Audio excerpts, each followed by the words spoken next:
ঢাকা থেকে যখন আপনি মাওয়া যাবেন সর্বপ্রথম কিন্তু আপনার এই টোলটা পড়বে, যেটা হচ্ছে জাতির পিতা হযরত ইব্রাহিম আলাইহিস সালাম এক্সপ্রেস। এটা হচ্ছে সামনে কিন্তু ধলেশ্বরী নদীর যে ব্রিজ। আসসালামু আলাইকুম, নাইম বাংলাদেশ ইউটিউব চ্যানেলের পক্ষ থেকে আপনাদের সবাইকে জানাচ্ছি আন্তরিক শুভেচ্ছা ও অভিনন্দন। আজকে হচ্ছে আপনাদেরকে দেখাবো ঢাকা মাওয়া, মানে ঢাকা পোস্তগোলা থেকে এই যে এখানে আমরা পোস্তগোলা মাত্র রেখে আসলাম, এটা হচ্ছে ঢাকা পোস্তগোলা। আর এখান থেকে এখন আমরা যাব হচ্ছে ঢাকা পোস্তগোলা থেকে হচ্ছে মাওয়া। তো মাওয়ার রোডটা একটা সময় যেতে হচ্ছে আপনার 3 থেকে 4 ঘন্টা লাগতো পোস্তগোলা থেকে, আর এখন যেতে মাত্র 20 মিনিট সময় লাগবে। যে আমাদের বাইক আছে, 20 মিনিট সময় লাগবে। তো রাস্তাটা আপনাদেরকে দেখাবো যে রাস্তাটা কেমন হয়েছে আর কতটা সুন্দর হয়েছে। তো সম্পূর্ণ রাস্তাটা আপনারা দেখবেন, আর সবাই একটু কমেন্ট করে দিবেন যে কেমন লাগলো ভিডিওটা। সবাই আমাদের চ্যানেলটা সাবস্ক্রাইব করে দিবেন। তো এখন আমরা বিসমিল্লাহ বলে গাড়িটা স্টার্ট দিলাম। সবাই আমাদের কিন্তু চ্যানেলটা একটু দয়া করে সাবস্ক্রাইব করে দিন। বাংলাদেশের সুন্দর যে জায়গাগুলো আছে সেগুলো আমি আপনাদেরকে এই ভিডিওর মাধ্যমে উপহার দেওয়ার চেষ্টা করব। তো সকলেই ভিডিওটা দেখুন, আর ভালো লাগলে একটা করে সবাই কমেন্ট করে দিয়ে যাবেন।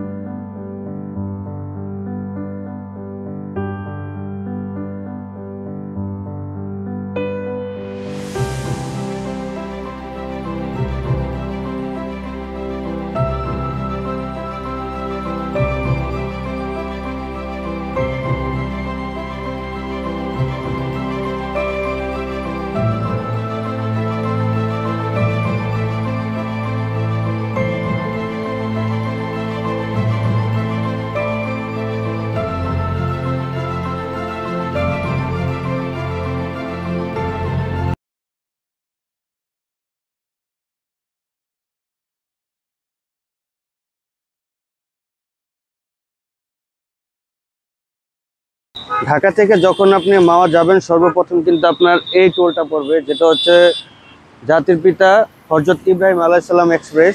এটা হচ্ছে সামনে কিন্তু ধলেশ্বরী নদীর যে ব্রিজটা আছে সেই ব্রিজটা আপনারা দেখতে পারবেন।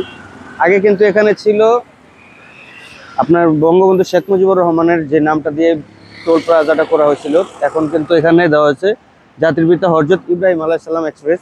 তো এটা আপনারা কমেন্ট করে জানাবেন যে এখন এই যে নামটা দিছে এই নামটা কেমন হয়েছে।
আকাশের অবস্থাটা ভালো ছিল না, হঠাৎ করে বৃষ্টি নেমে দিয়েছে।